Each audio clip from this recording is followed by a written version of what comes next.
আজকে দেখেন দেশের অবস্থা নিয়ে কিন্তু কেউই সুখী না, কেউ তৃপ্ত না, না রাজনৈতিক দলগুলো, না টকশো মারানিরা, না এমনকি সরকার, না জনগণ, না মিডিয়া। আপনারা প্রথম থেকে শুনে আসতেছেন বিপ্লবের শক্তিগুলো বিভাজিত, তাই না? নিউজ হয়েছে দেশে শুরু হয়েছে বিভাজন।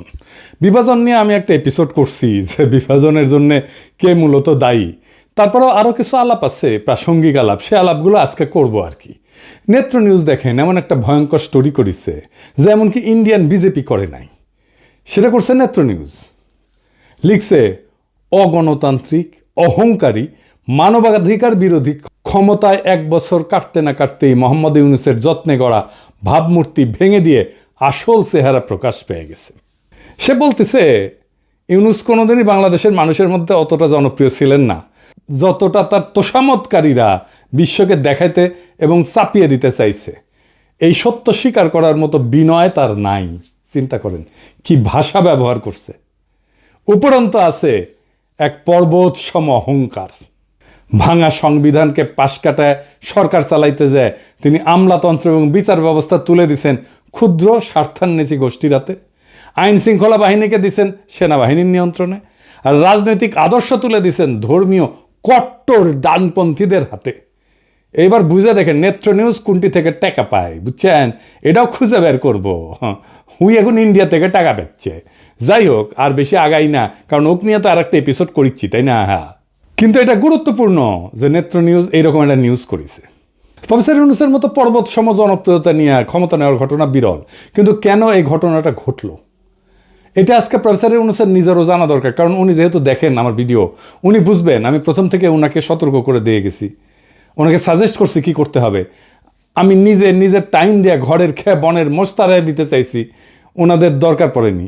ওনারা বাংলাদেশের সেরা মেধা মাথাগুলোকে, মালগুলোকে এক জায়গায় করেছেন, আর আমরা তো আমাদের দরকার পড়বে কেন?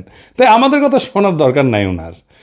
তবে এটা আজকে আমাকে পরিষ্কারভাবে বুঝাই দিতে হবে যে এই স্বপ্নভঙ্গ কেন হইল, প্রফেসর ইউনূসের ভুলগুলোর মধ্যে একটা প্রধানতম ভুল কি ছিল। তাইলে আমরা বুঝবো যে কি ভুল আমরা করছি আর ভবিষ্যতে কোন ভুলটা আমাদের পরিহার করতে হবে। প্রথম ভুল কি? প্রথম ভুল বিপ্লবকে বিপ্লব বলে স্বীকার না করা। ডাক্তার জাহেদ তো ভিডিও বানায় বলছে ঘাড়ে ধরে অভ্যুত্থানকে বিপ্লব বলতে হবে। না, এগুলো আসলে কোনোটাই বিপ্লব না, কোনোটাই বিপ্লব না। আমাদের এটাও অনেক অনেক দূরে বিপ্লব থেকে ছিল, কিন্তু এই গণঅভ্যুত্থানকে ঘাট ধরে এটা করানো হচ্ছে কারণ কারো পরিকল্পনা আছে এটাকে বিপ্লব হিসাবে প্রতিষ্ঠিত করে বিপ্লবী সরকার বানিয়ে সব কিছু বাতিল করে তাদের মতো করে দেশ চালাবেন। মির্জা ফখরুল বলছে যেসব দেশে বিপ্লব সফল হয়েছে সেখানে বিপ্লবী সরকার গঠন হয়েছে, কারণ তাদের একটা বিপ্লবী দল ছিল। রাশিয়া, চীন, কম্বোডিয়া, কিউবা সবখানে এই চিত্র পাবেন। এমনকি ইরানেও ইসলাম বিপ্লব হয়েছে, সেখানেও একটা দল ছিল। কাজেই আমার কথা হচ্ছে যারা বিপ্লবের কথা বলতেছেন তাদের উচিত সরকারে না থেকে একটা বিপ্লবী দল গঠন করা। এনে বিপ্লবী দল কোথায়? বিপ্লবী দলই তো নাই।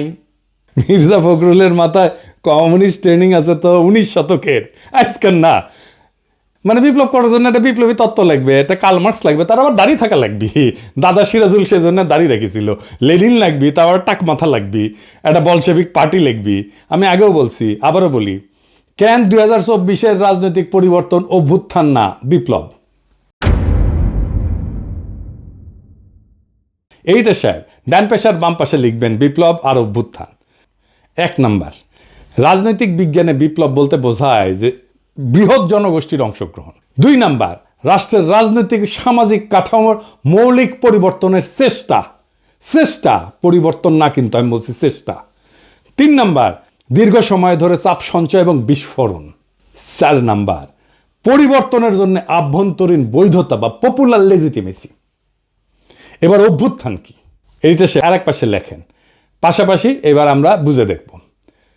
অল্প সংখ্যক এলিট, সাধারণত সেনা বা ক্ষমতাধর প্রশাসনিক গোষ্ঠী, এরাই অভ্যুত্থান করে, হঠাৎ করে ক্ষমতা দখল করে জনগণের বৃহৎ অংশের সক্রিয় অংশগ্রহণ ছাড়াই। এরা সাধারণত রাষ্ট্রের কাঠামো অপরিবর্তিত রেখা শুধু নেতৃত্ব বদলায়। তার মানে এরা সামরিক অভ্যুত্থান। মানে ডাক্তার জাহেদ চাইছিল কোনো কিছু বদলাবে না, আগের মতোই থাকবে, শুধু সরকারটা চেঞ্জ হবে, কে শাসন করবে এটা চেঞ্জ হবে। তাহলে আপনারাই বলেন 2024 কি বিপ্লব ছিল না অভ্যুত্থান ছিল? এটা বিপ্লব ছিল, কোনোভাবেই এটা অভ্যুত্থান না। তাহলে প্রশ্ন হলো এত বড় বড় বিদ্বান প্রাজ্ঞ লোকদের এই বিপ্লবকে চিনতে পারল না কেন, স্বীকার কেন করলো না? কারণ ওদের বুদ্ধি বেশি, আক্কেল কম। আসেন আমরা একটু বুঝে দেখি যে বিপ্লব এখন কেমন করে হয় এই 19 শতকের চিন্তা ছাড়াও। 19 শতকের মতো বিপ্লবী তত্ত্ব, বিপ্লবী দল বা বিপ্লবী নেতা দিয়া, একটা কেন্দ্র দিয়া আজকাল বিপ্লব হয় না। আজ হয় বিপ্লব কেন্দ্রহীন, কেন্দ্র ছাড়া, সেন্টার থাকে না। বহু নোট বিপ্লব, নোট এডিটর সাহেব নোটগুলো দেখান একটু, অনেকগুলা নোট।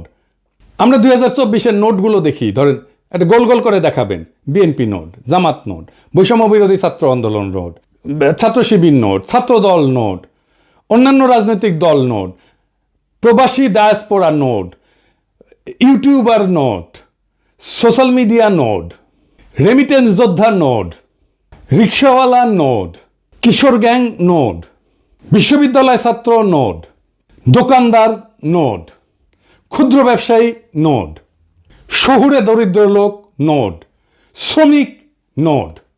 এখন এই নোটগুলো কি দিয়ে যুক্ত ছিল সোশ্যাল মিডিয়া দিয়ে, ইন্টারনেট দিয়ে। এডিটর সাহেব একটা নোটের সাথে আর একটা নোটের ইন্টারনেটের যোগ করে দেন, তাহলে সবাই বুঝবে।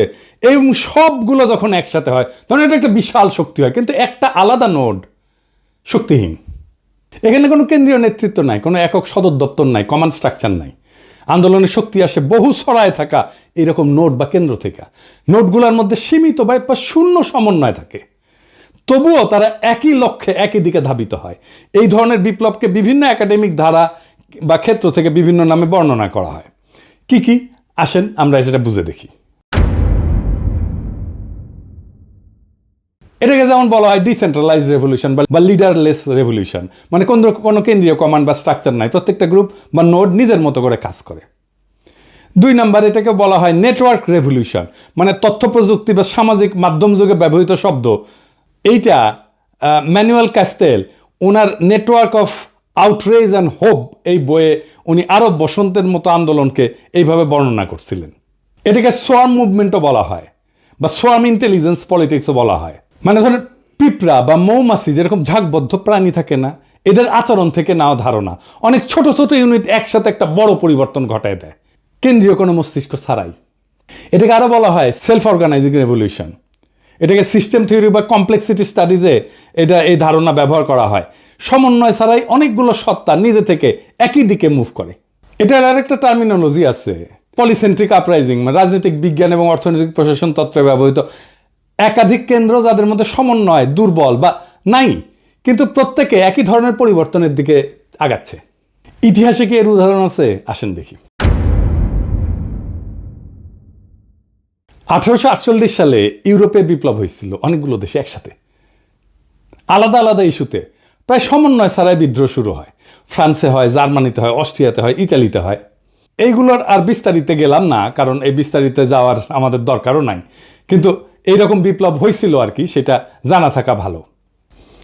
আরব বসন্ত এরকম একটা মুভমেন্ট ছিল। তিউনিসিয়া থেকে শুরু হইয়া মিশর, ইয়েমেন, লিবিয়া, সিরিয়া প্রত্যেকটা দেশে স্বতন্ত্রভাবে আন্দোলন ছড়াই গেছে। পোল্যান্ডের সলিডারিটি মুভমেন্টের প্রথম ধাপ, যেটা 1980 সালে হয়েছিল, যে গদালফ শিপইয়ার্ডের ধর্মঘট হয়েছিল না, ওইখান থেকে শুরু হইয়া দেশের বিভিন্ন শহরে স্বাধীনভাবে ছড়াই পড়ছিল। ইরানে একটা কনস্টিটিউশনাল রেভলিউশন হয়েছিল 1905 সালে। 1905 থেকে 11 সাল পর্যন্ত 6 বছর ব্যাপী। ভৌগোলিকভাবে বিচ্ছিন্ন শহরগুলোতে বিদ্রোহ হয়েছিল, কিন্তু কেন্দ্রীয় নেতৃত্ব ছিল না। এই ফর্মের, এই যেটা বললাম, এই ফর্মের পজিটিভ দিক কি? এটা কিন্তু পজিটিভ দিক আছে। কি কি? 1 নম্বরে এটা দমন করা যায় না। এক জায়গায় দমন করলে অন্য জায়গায় আন্দোলন চলতে থাকে। 24-এ তাই হয়েছে আমাদের বাংলাদেশে। ঢাকা বিশ্ববিদ্যালয় দমন করছে, প্রাইভেট বিশ্ববিদ্যালয়ে আন্দোলন শুরু হয়েছে।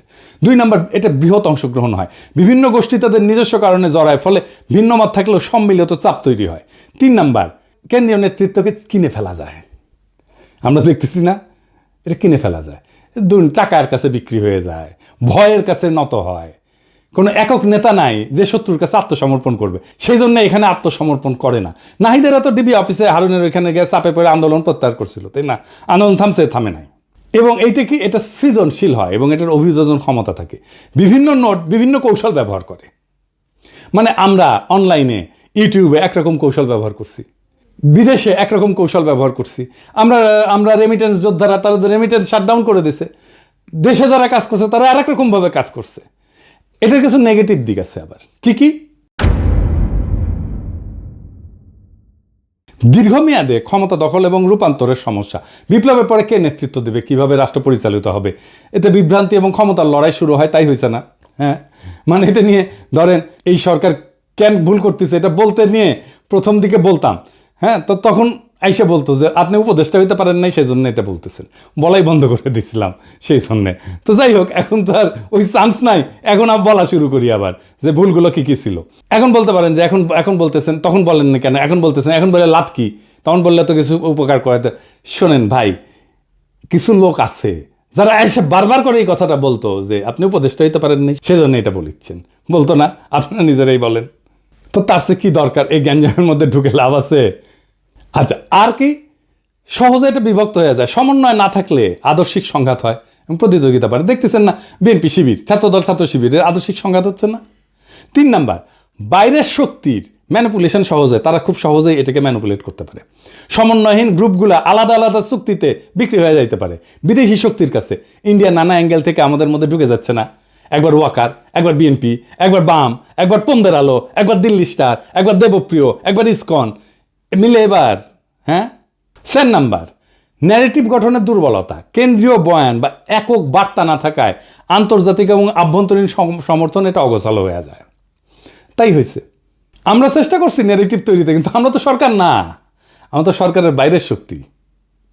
এই 2024-এর বাংলাদেশের বর্ষা বিপ্লব এই আন্দোলনের প্রক্রিয়া, বৈশিষ্ট্য এবং মডেলের সাথে একেবারে খাপে খাপ মমতাজের বাপের মতো মিলে যায়, তাই না? কেন্দ্রীয় নেতৃত্বের অনুপস্থিতি। এই আন্দোলন কোনো এক নেতা বা কোনো দলের হাতে ছিল না, সবাই নিজের মতো করে যাচ্ছে।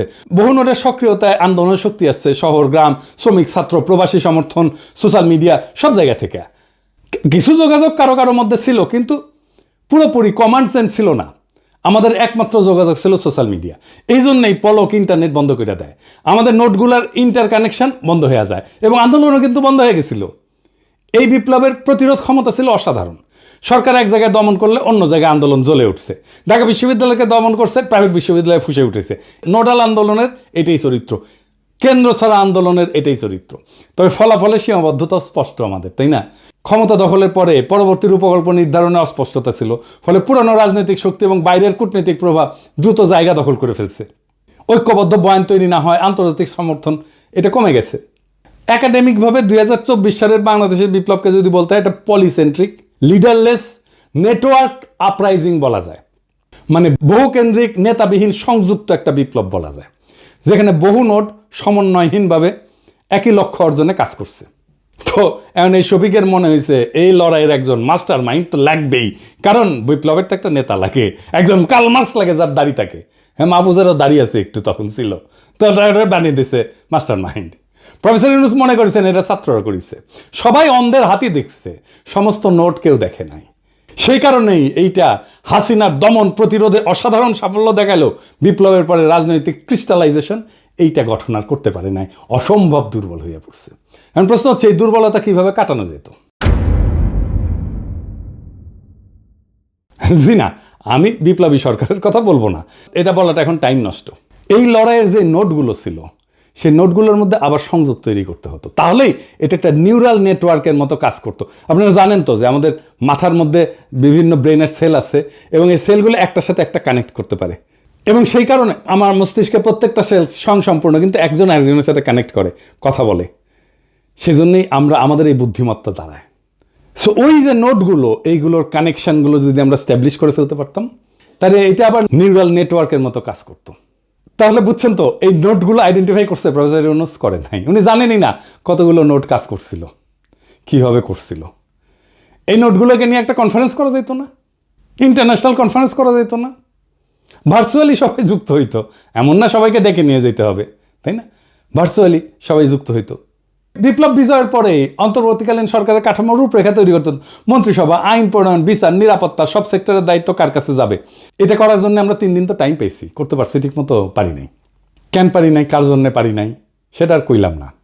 সবাই উপদেষ্টা হইতে গেছে এবং আমাদের একটা ট্রানজিশনাল চার্টার করতে হইতো। বিপ্লবের মধ্যেই সব নোডের প্রতিনিধিদের নিয়ে একটা সংক্ষিপ্ত ঘোষণাপত্র তৈরি করতে হতো, যেখানে সময়সীমা, নির্বাচন আয়োজন, আইনি নীতির স্পষ্টতা থাকবে, যেটা হইল 1 বছর পরে।